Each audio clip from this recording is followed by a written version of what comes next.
Welcome, ladies and gentlemen. I hope you're all doing well, and today, my friends, we're here with the showdown between Nurgle and the Chaos Dwarfs. It's going to be myself with Kugath facing off against Anticity and Zaytan the Black, and man oh man, Nurgle truly is back on the menu. In this patch, Nurgle got a ton of buffs, and we'll break down as many as we can here in this game. So the first big one that I think is going to make a huge difference for Nurgle is the fact that Plague Toads got armor piercing. So one of the big issues with Plague Toads before is that they really didn't pack a big punch against good quality infantry. But now if you're playing Nurgle against Dwarves, for example, Nurgle against Chaos Dwarves, Warriors of Chaos, you're going to have a really solid mobile option against the armor. So you can look at their weapon strength, it's at 50, but they have a large portion of armor piercing now, which I'm super excited about. So Nurgle players rejoice. Another big change for Nurgle isn't going to be affecting their demonic infantry, but if you look at their mortal infantry, they actually have the same speed as the Warriors of Chaos now. For example, a Marauder of Nurgle is going to be at 35 speed, a Marauder of Khorne's at 35 speed, Undivided, etc., etc. So that's really nice. So essentially, Nurgle got speed buffs across the board with all their mortal infantry. Plague Toads got armor piercing. Rotflies also got increased entities. So Rotflies went from 9 entities up to 12. So they're going to be having 3 more models attacking for the same price. A lot of good stuff for sure. Now for the main core, it's going to be Plague Bears of Nurgle and also a couple Marauders hiding in the trees. We do have some Toads out in the front because they're going to be generally pretty good against Chaos Dwarves. If Chaos Dwarves decide to go super wide using Laborers and Chaff units, they can clear those out. And if they come in with elite units like Iron Sworn and Chaos Dwarf Warriors, they can also handle those guys. Now Kugath is pretty good. Chaos Dwarves are a very solid shooting faction, but the one thing they don't really have is anti-large artillery, right? And that's the advantage that the regular Dowie have over the Chaos Dwarves is all the Chaos Dwarf artillery, except for the Deathstreak rocket, which isn't that good, is designed to take down infantry and like maybe cavalry and things like that. So a character like Kugath is going to be somewhat safe. They do have Hobgoblin archers with fire damage, and they do also have the blunderbusses. So if you get really close to them, they can absolutely dumpster Kugath. But if you're a little bit careful, use your cultists to move up and take them down, you might be okay. That's pretty much it for my army, and for the great Anticity over here, he's going to be coming in with Zaytan the Black, and he's quite good because he has a snare. So he's got a snare ability. He also has a couple bound spells because he has been mounted with the Lamassu here, and I believe he does have the leadership debuff as well, the Boundless Cruelty. For the rest of Anticity's army, if you guys are wondering about one of the big MVPs for the Chaos Dwarves, Magma Cannons are insanely good.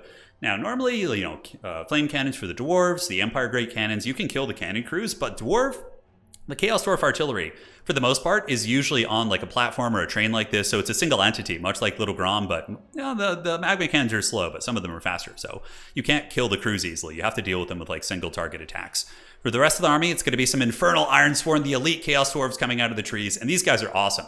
Their blasting charges are ludicrous. They actually have they have huge armor piercing. So for example, if you're able to target like a heavily armored unit like a Black Orc or something, it is just absolute punishment. So they get the job done. We have Hashit's Dark Ravagers, the Bull Centaur renders here in the tree. These are the RORs, actually, of the Bull Centaurs. And they have throwing weapons. They have like throwing axes, which do quite a bit of damage. They don't mess around. So that is it. Let's get this party started. Let's have some fun and see if the new and improved Nurgle can take on the new kid here on the block, the Chaos Dwarfs. So I saw the Magma Cannons. I figured my infantry were going to get pounded. So my game plan was to go for like a Nurgle push strategy where I just push them back as far back as I can. Let's push them into their zone. Let's get a triple cap and hope for the best here. So the Plague Toads just kind of hopping around looking extra jolly while we do have the 2 Cultists of Nurgle getting ready to move forward. I figured the Cultists of Nurgle would get smashed, but they do have the Plague Bear summons, so those bad boys are able to kind of obstruct your opponent's movement. Now, Anticity is going to be using another unit that's actually very, very solid in the Chaos Dwarves, which is their hero. It is Gordet's a Backstabber. So this guy, he has the lucky get. So when he gets below 25% HP, he has like a regeneration that can proc, so he auto-heals himself. He also has the Lucky Dice, which is an ability here, which gives him armor, physical resist, or ward save. He is super, super hard to kill, and is kind of like a budget version of Sigvald here.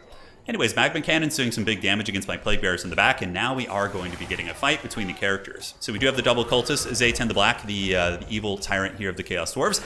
Does get that nice charge here, but all these Chaos characters, they certainly deserve one another, and the cultists are quite exceptional fighters. Now, Big Daddy Kugath is going to be moving in, and a lot of people forget how good of a fighter Kugath is. We do see the Hobgoblin Wolf Rider Spears being summoned out to intercept the Toads here, but the Toads, they'll put up an okay fight. The Wolf Riders don't have a ton of damage, and the Toads really take it like champs for the most part. Now, we do get our triple cap, so this is kind of old school Nurgle here. We got Plague Bears all over here, and it looks like Zaytan is going to be using his snare on Kugath as well as Enfeebling Foe, trying to turn around and fight, but you don't want to mess with Kugath, man. He's no joke. I think definitely the scariest fighter in the game.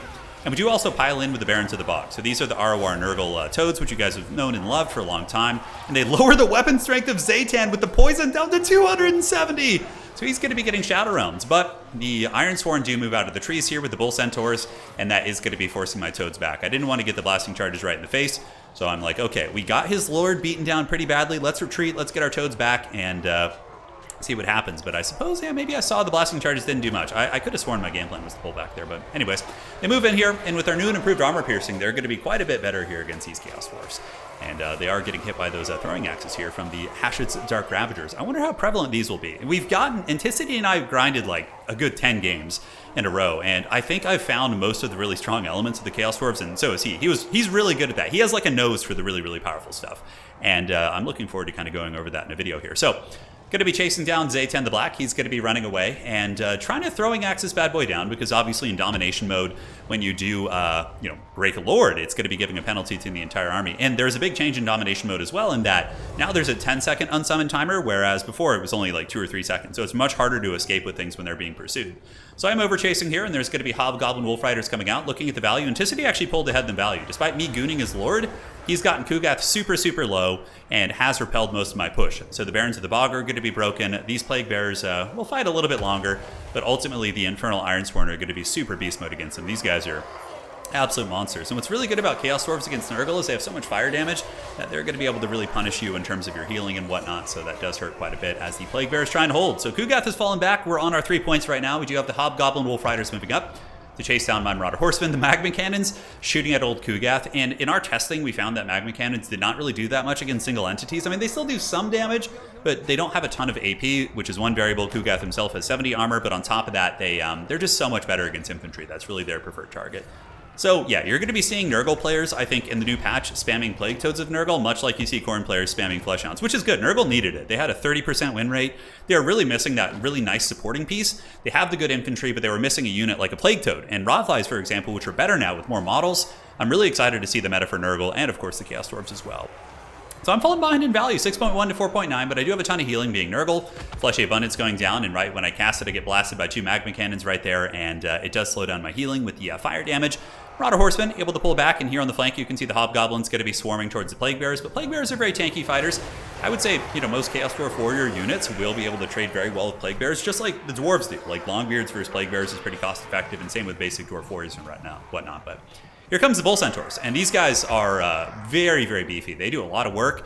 Granted, a little bit debuffed. It looks like they were poisoned from before, but here comes the Bull Centaurs with their dual weapons. So these are dual weapon variants, so they should be very, very good against infantry.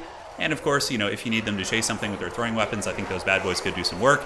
As the Plague Bears are going to be getting mulched pretty quickly, you can see they're rapidly dropping, losing models pretty quick, I suppose.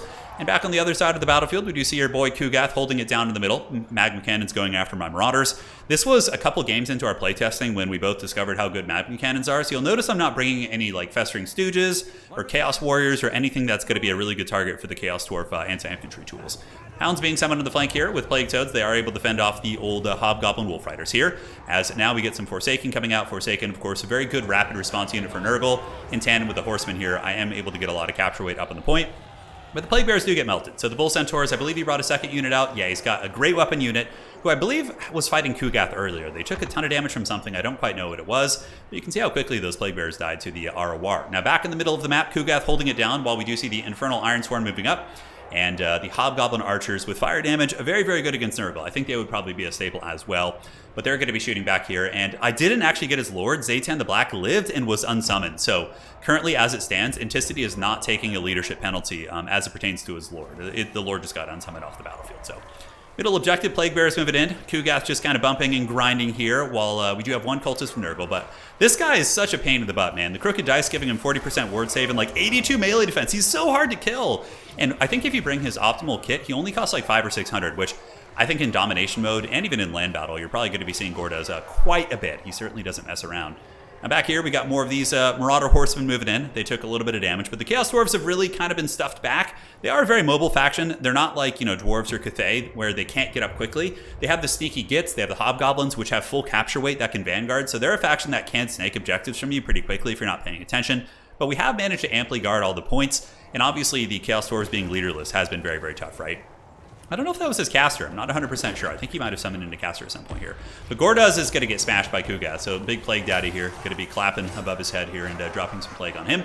So I would imagine that the Goblin Hero will be breaking here in a moment as the Plague Toads of Nurgle continue to clean up. Magma Cannons probably still getting decent value, 900 on this one and 1300 on this one. Magma Cannons cost, I believe, 950 if you're going to be getting the bare bones, if you don't bring the like supporting ability, which is really not necessary.